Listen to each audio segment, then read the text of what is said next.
1 जनवरी से वाल्मीकि रामायण का शुभारंभ किया परम पूज्य महाराज श्री और ठाकुर राधा गिरधर गोपाल जी की कृपा से। तो महात्म्य का जो महात्म्य के 5 अध्याय हैं कल पूरे हुए और आज हम मूल ग्रंथ में प्रवेश करने जा रहे हैं। अध्याय का नाम सर्ग रखा गया है श्रीमद् वाल्मीकि रामायण में। तो बालकांड जो है इसमें 77 सर्ग हैं। आज हम प्रथम सर्ग में प्रवेश करने जा रहे हैं। इसमें नारद जी वाल्मीकि मुनि को संक्षेप में श्री रामचरित्र सुनावेंगे। तो आप देखेंगे कि जैसे कि श्रीमद् भागवत महापुराण में विषय सूची अंत में है, यानी पूरा भागवत सुनने के बाद विषय सूची सुन लो तो बहुत ही अच्छा है। और कोई जो नहीं भागवत में आ पाए, अंतिम दिन में आए, तो उनको भी भागवत महापुराण सुनने का उतना ही लाभ मिलता है, क्योंकि विषय सूची का इतना महात्म्य रखा है। यहाँ ये जो प्रथम अध्याय है, प्रथम सर्ग है, इसमें आप देखेंगे कि पूरा रामचरित्र संक्षेप में नारद जी ने वाल्मीकि जी को सुनाया है। तो रामायण चूँकि हम सब जितने बैठे हैं सबको रामायण की कथा का पता ही है, परंतु वाल्मीकि रामायण इस प्रथम अध्याय में तो नहीं, पर आगे चल के कई स्थानों में ये देखा जाएगा कि उनका जो दृष्टिकोण है वो इतिहास संबंधी है वाल्मीकि जी का। और यहाँ भूमिका में लेखक ने ये सिद्ध किया है कि ऐसा नहीं है कि वे सिर्फ मानव के रूप में ही प्रस्तुत कर रहे हैं भगवान को। कई श्लोक उनका संदर्भ दिया है, वहाँ वाल्मीकि जी ने भी भगवान ही माना है। तो इसलिए जब भगवान मानव लीला करते हैं तो उनका विशिष्ट यही है कि बार बार तुलसीदास जी को हमें याद दिलानी पड़ती है कि ये भगवान है। तो इस प्रकार से वाल्मीकि रामायण में बार बार स्मरण नहीं करवाया जाएगा, वो तो इतिहास के रूप में वाल्मीकि जी लिख रहे हैं। और ये जो इनको प्रेरणा प्राप्त हुई दूसरे अध्याय में बताएंगे, उसमें ब्रह्मा जी ने स्वयं इनको कहा कि आप ये रामचरित्र लिखिए। तो धर्म सम्राट करपाती जी महाराज ने कहा है कि जैसे श्रीमद् भागवत महापुराण नारद जी व्यास जी के पास आए और देखा कि वो बड़े दुखी हैं, पता लगा कि कारण क्या है, तब उनको बताया कि तुमने अभी भगवान की लीलाओं का जो वर्णन नहीं किया। तो लीलाओं का यत्र तत्र वर्णन किया, पर जैसा करना चाहिए था। तो वहाँ पर भी नारद जी के कहने से और यहाँ ब्रह्मा जी के कहने से, ये दोनों जो है, इसका विशिष्ट धर्म सम्राट करपात्री जी महाराज कहते हैं कि दोनों ग्रंथ इनमें जो रहस्य भरे पड़े हैं वो अद्भुत हैं। वो तो भागवत तो कहते हैं कि समाधि भाषा है, उसको समझना। वो एक श्लोक बोलते हैं हमारे सूरत वाले शर्मा जी, राजा वेत्ति शुको वेत्ति राजा वेत्ति व्यासो वेत्ति राजा वेत्ति वानवा श्रीधर स्वामी सकलम वेत्ति श्री नरसिंह प्रसादित है। यानी भागवत को जानना, यानी भागवत में प्रवेश करना, भगवान स्वयं प्रवेश कर गए ना भागवत में। तो इसलिए ये दोनों ग्रंथ, वाल्मीकि रामायण का भी, ये ब्रह्मा जी ने जो पूरा अपना कहना चाहिए कि जो सामर्थ्य है वो वाल्मीकि जी को दिया, ताकि वे रामचरित्र, यहाँ तक कहते हैं कि इसमें थोड़ा सा करपाती जी महाराज ने बताया है कि मतभेद है, पर लीलाएं नहीं हुई उसके पहले ही वाल्मीकि जी ने बहुत सारी लीलाओं का वर्णन कर दिया। तो वो कैसे क्या किया आगे आवेगा प्रसंग। आज हम इस प्रथम सर्ग में देखेंगे कि कैसे वाल्मीकि जी, नारद जी वाल्मीकि जी को संक्षेप में ये रामचरित सुना रहे हैं। श्री सीताराम चंद्राभ्याम नमः। श्रीमद् वाल्मीकि रामायणम बालकांडम प्रथम सर्ग। 77 अध्यायों का ये सर्ग है यानी ये बालकांड है, ये प्रथम अध्याय प्रथम सर्ग है। ओम तपः स्वाध्याय निरतम तपस्वी वाग्विदाम्बरम नारदम परिपप्रच्छ वाल्मीकि मुनिपुंगवम। तपस्वी वाल्मीकि जी ने तपस्या और स्वाध्याय में लगे हुए विद्वानों में श्रेष्ठ मुनिवर नारद जी से पूछा।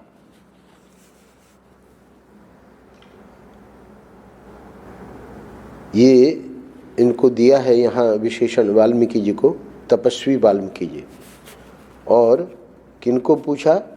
तपस्या और स्वाध्याय में लगे हुए विद्वानों में श्रेष्ठ मुनिवर नारद जी। नारद जी का विशेषण दिया है कि बहुत से मुनि तपस्या में स्वाध्याय में है ना विद्वान लोग लगे रहते हैं, पर उनमें जो श्रेष्ठ हैं ये देवर्षि हैं, देवताओं के ऋषि हैं, देवर्षि नारद।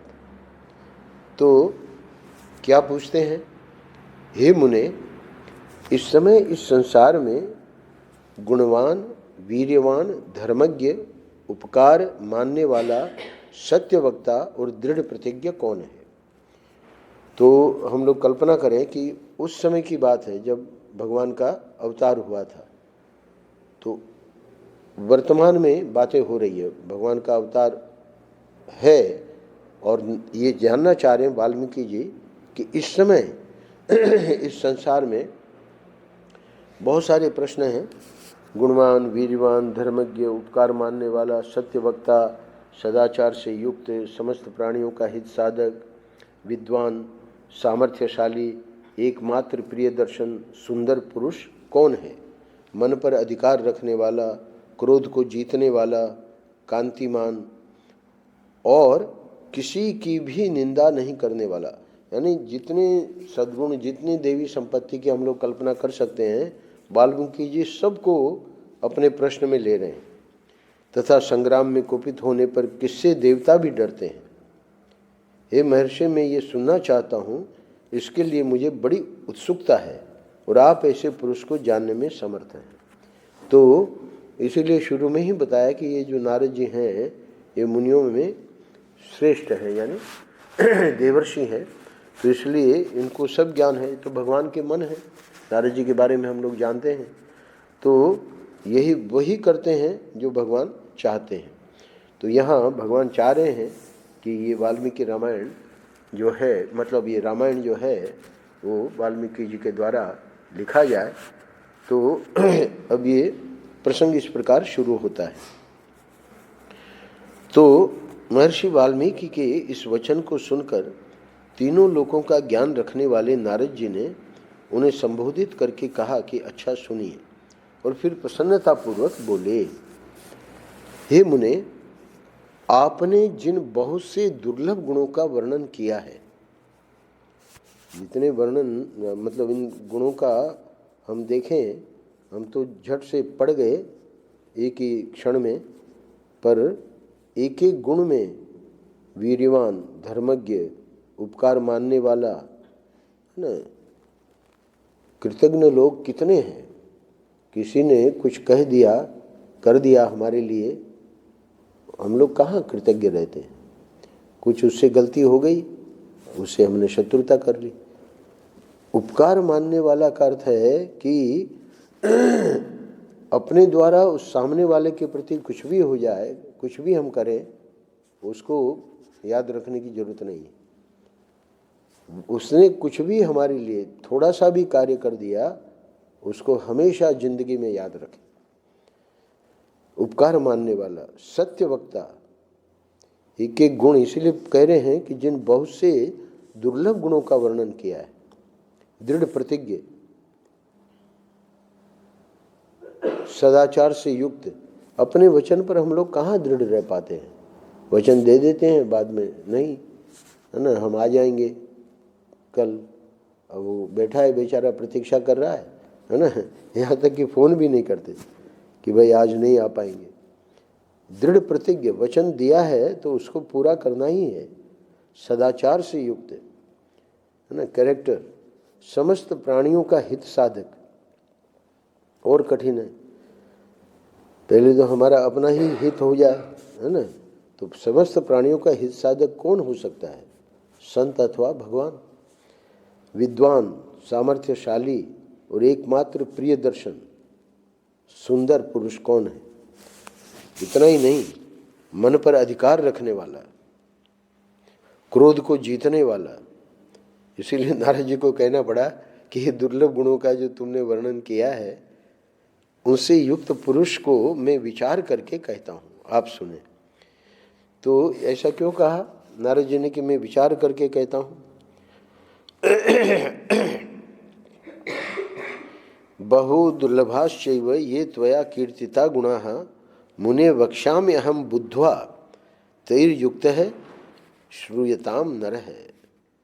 तो कहने का अर्थ यह है कि वो जो जहाँ त्रेता युग में भगवान का अवतार हुआ, उस समय कोई इन गुणों वाले की कमी नहीं थी। पर अब चूंकि इनका जो प्रश्न है कि श्रेष्ठ उनमें कौन है, तो इसलिए कह रहे हैं कि बुद्ध्वा, विचार करके मैं कहता हूँ, आप सुने। तो विचार क्या करना है नारद जी को तो पता ही है, पर इनको कह रहे हैं। नहीं तो सीधे ही बताना शुरू कर देते तो लगता कि भाई शायद इनका कुछ पक्षपात है, क्योंकि उस समय वाल्मीकि जी को भी पता रहा होगा कुछ महापुरुषों का ये इतिहास है। इसका मतलब ये है कि भगवान अवतार लिए हुए हैं, ये वाल्मीकि जी को पता नहीं है, नारद जी को पता है। तो इसलिए कह रहे हैं कि इक्ष्वाकु के वंश में उत्पन्न हुए एक ऐसे पुरुष हैं जो लोगों में राम नाम से विख्यात हैं। वे ही मन को वश में रखने वाले महाबलवान, कांतिमान, धैर्यवान और जितेंद्रिय हैं। वे बुद्धिमान, नीतिज्ञ, वक्ता, शोभायमान तथा शत्रु संहारक हैं। अब इन्होंने पूछा था कि एकमात्र प्रिय दर्शन सुंदर पुरुष कौन है। तो इस विषय को लेकर नारद जी विस्तार में वर्णन कर रहे हैं। उनके कंधे मोटे और भुजाएं बड़ी बड़ी हैं, ग्रीवा शंख के समान और ठोड़ी पुष्ट है। उनकी छाती चौड़ी तथा धनुष बड़ा है। गले के नीचे की हड्डी हंसली मांस से छिपी हुई है। वे शत्रुओं का दमन करने वाले हैं। भुजाएं घुटने तक लंबी हैं। आजान बाहु जो है बहुत कम लोग मिलते हैं, है ना, जिनकी भुजाएं घुटने तक चले। मस्तक सुंदर है, ललाट भव्य और चाल मनोहर है। उनका शरीर अधिक ऊंचा या नाटा न होकर मध्यम और सुडौल है। देह का रंग चिकना है। वे बड़े प्रतापी हैं। उनका वक्षस्थल भरा हुआ है। आंखें बड़ी बड़ी हैं। वे शोभायमान और शुभ लक्षणों से संपन्न हैं। तो इस प्रकार ये जो सुंदर कहा, एकमात्र प्रिय दर्शन सुंदर पुरुष, उसका थोड़ा विस्तार में वर्णन कर दिया। और अब अंत में कह रहे हैं धर्म के ज्ञाता, सत्य प्रतिज्ञ तथा प्रजा के हित साधन में लगे रहने वाले ये हैं। और कौन? राम। नाम शुरू में ही बता दिया। वे यशस्वी, ज्ञानी, पवित्र, जितेंद्रिय और मन को एकाग्र रखने वाले, यानी जितने गुण आपने पूछे वो सब गुण इनमें हैं।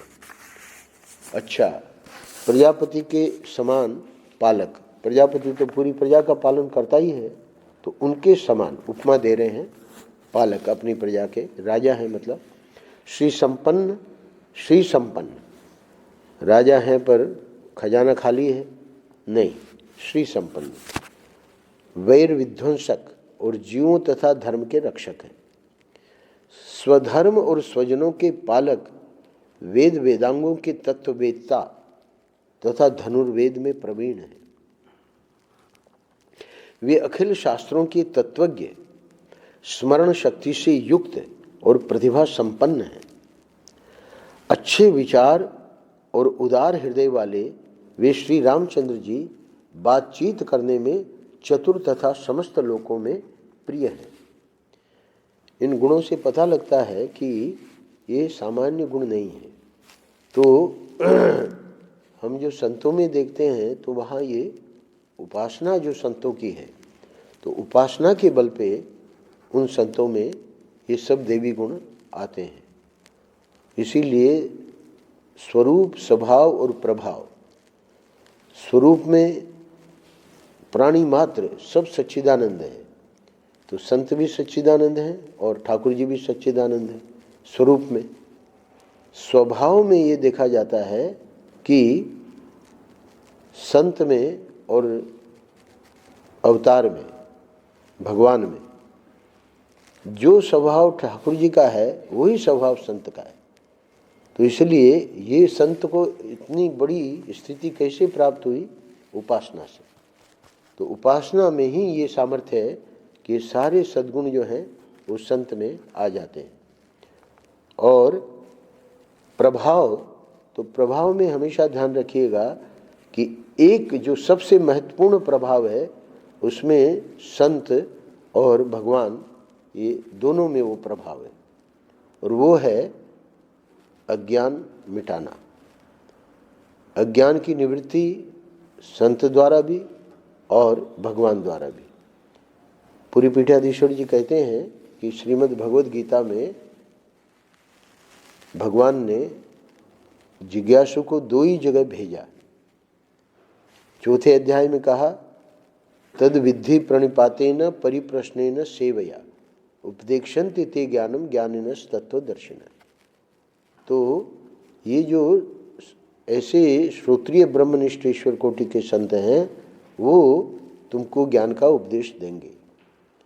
और दूसरा अपने पास सर्वधर्मान परित्यज्य मामेकम शरणम व्रज, तुम मेरी शरण में आ जाओ, क्योंकि अवतार काल है। तो इसलिए स्वरूप स्वभाव इसमें तो संत और भगवान एक ही हैं, पर प्रभाव को लेकर ये जो सबसे महत्वपूर्ण प्रभाव है, अगर हमारा अज्ञान कोई मिटा दे तो हमारा काम बन गया। तो ये कौन कर सकते हैं?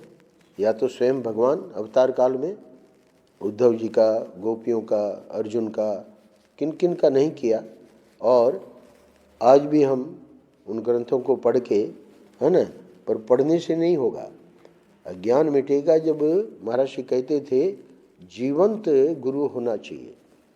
अज्ञान, हमारे ठाकुर जी गुरु हैं अथवा हमने कोई जो है पुराने जिनका अब शरीर नहीं रहा उनको हम गुरु मानते हैं, आप मानो।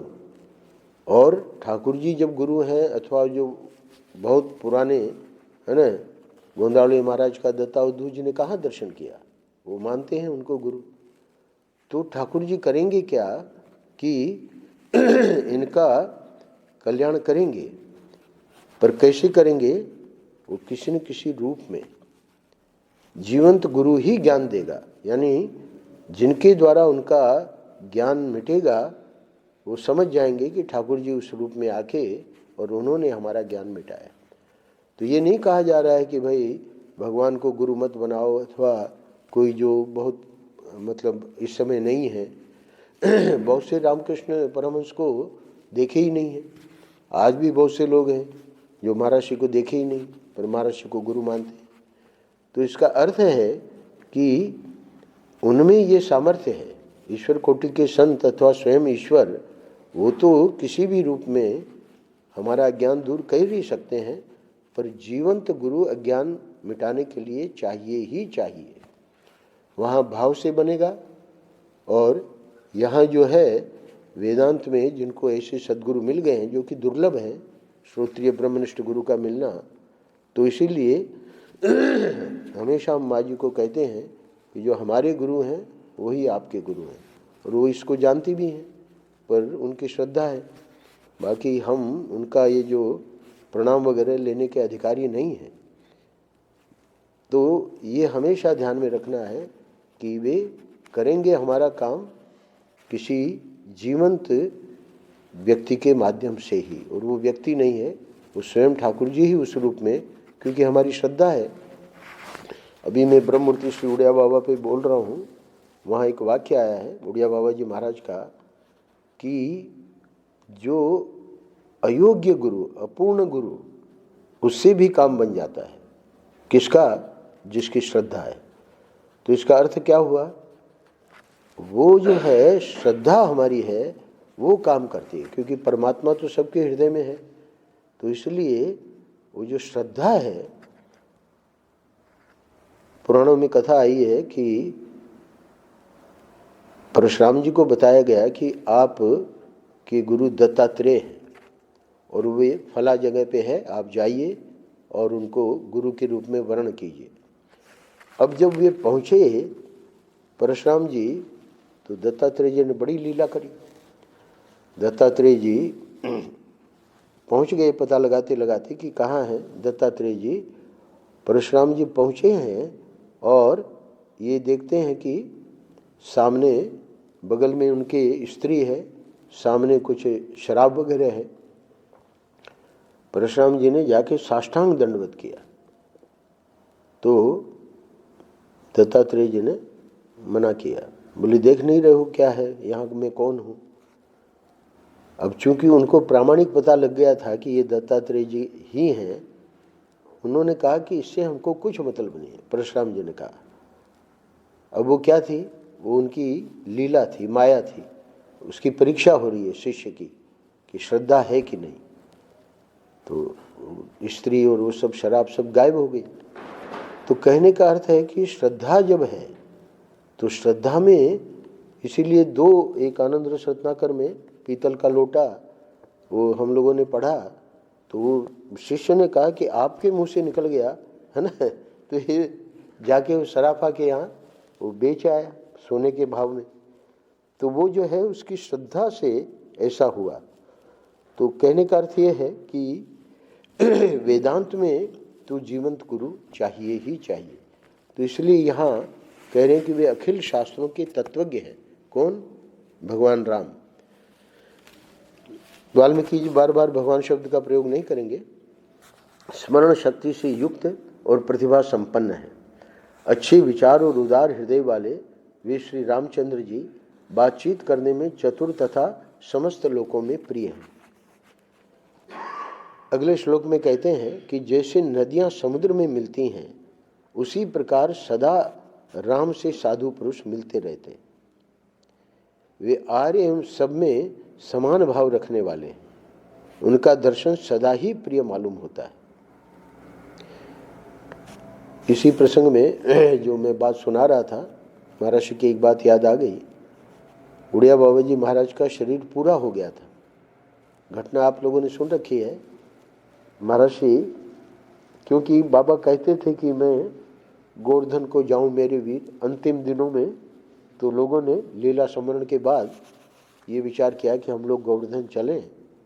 तो वहाँ गोवर्धन में एक महर्षि के साथ क्या लीला हुई कि साथ वाले लोग आगे चले गए थे, महर्षि अकेले ही थे, धीरे धीरे चल रहे थे और सामने से देखा कि उड़िया बाबा जी महाराज आ रहे हैं।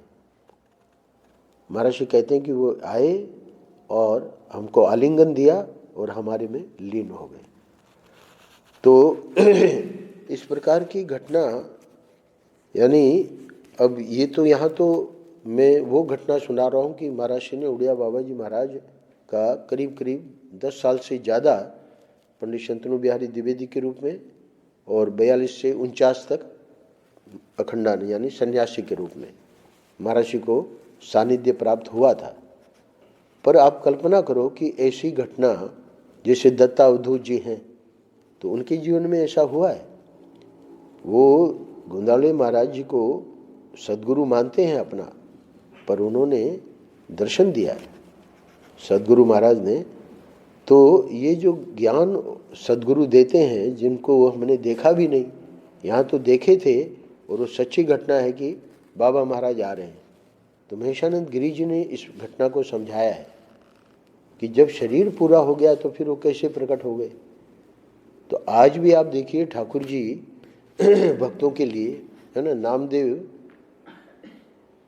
कहते हैं कि 53 बार नामदेव को ठाकुर जी मिले।